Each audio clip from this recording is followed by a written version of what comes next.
안녕하세요, 별남입니다. 자, 드디어 기다리고 기다리던 새로운 아이폰이 공개가 되었습니다. 모두가 아이폰 SE 4세대라고 예상을 했는데 기대와는 다르게 아이폰 16e라는 모델로 나왔습니다. 아이폰 16 시리즈 중에서는 가장 저렴한 모델이라고 볼 수가 있는데 이번 16e 어떤 제품인지 바로 알아볼게요. 그리고 현재 저희 채널에서 갤럭시 S25와 울트라를 드리는 구독자 이벤트도 진행하고 있습니다. 참여하시는 방법은 고정 댓글을 참고해 주시고요. 그럼 많은 참여 부탁드릴게요. 자, 먼저 디자인부터 볼게요. 아이폰 16e는 이전에 나온 아이폰 14과 거의 흡사한 디자인을 채택하고 있습니다. 6.1인치의 OLED 디스플레이, 거기에 노치까지 들어가 있고요. 당연히 페이스 ID도 지원을 합니다. 색상 같은 경우는 화이트와 블랙 두 가지로 나왔고요. 알루미늄 프레임이 들어갔습니다. 음소거 스위치 대신에 액션 버튼이 들어가 있고요. USB-C 포트도 적용이 되어 있습니다. 그리고 후면에는 싱글 카메라가 들어가 있는데요. 그 옆으로 마이크랑 플래시라이트도 같이 위치해 있어요. 제품의 무게는 167g이고요. 이건 아이폰 16보다 약 3g 정도 가벼운 무게라고 보시면 돼요. 제가 좀 궁금해서 디스플레이의 스펙을 좀 찾아보니까 아이폰 14과 완전히 동일하더라고요. 디자인에서 아이폰 14과 다른 점은 액션 버튼과 그리고 후면에 있는 싱글 카메라, 거기에 USB-C 정도, 이렇게 보시면 될 것 같습니다. 또 하나 말씀드리면 조금은 어이가 없게도 맥세이프가 들어가 있지 않습니다. 차이점은 이 정도로 보시면 될 것 같아요. 자, 이번 아이폰 16e에는 무려 A18 칩셋이 탑재가 되었습니다. 아이폰 16에도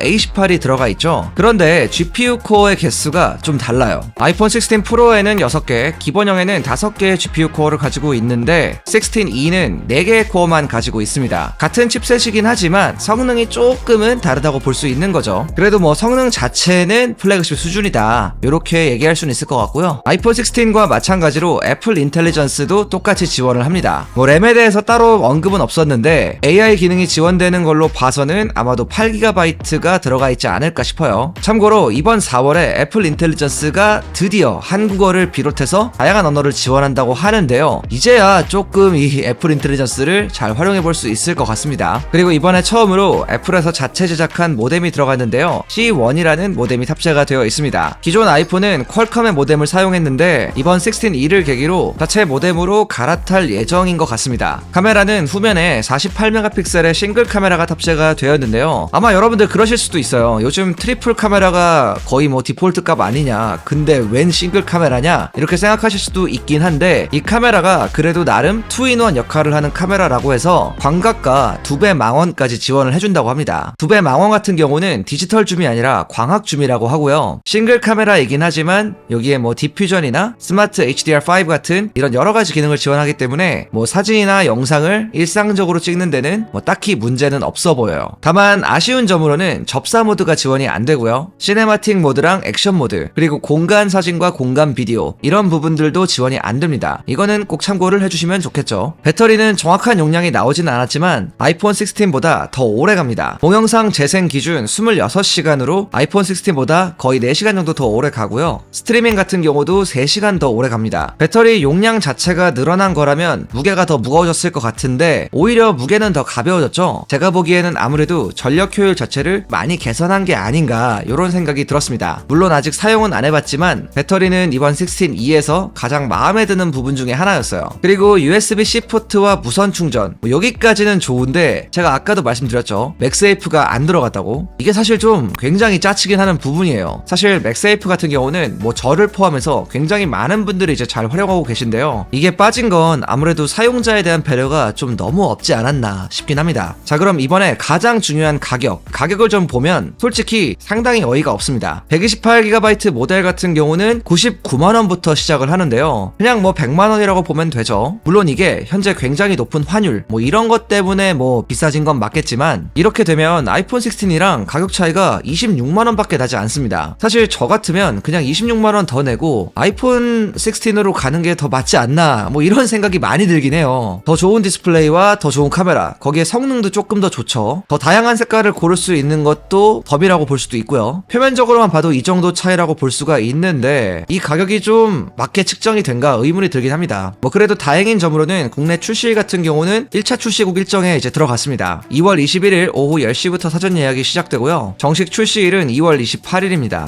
자, 이렇게 새로운 아이폰 16e 같이 한번 살펴봤는데요. 솔직히 제가 방금도 말씀을 드렸지만 이 가격이라면 저는 그냥 아이폰 16이 좀 더 나은 선택이지 않을까 이런 생각이 들긴 합니다. 여러분들의 생각은 어떠신가요? 아래 댓글에 남겨주세요. 그리고 이번 아이폰 16e 같은 경우는 저희가 굉장히 이제 빠르게 공수를 해볼 텐데 그러면 또 바로바로 보여드리도록 하고요. 저희 채널을 구독하시면 가장 빠르게 아이폰 16e 소식 들려드릴 수 있을 것 같고요. 제가 오늘 준비한 영상 여기까지입니다. 지금까지 별남이었습니다. 빠이.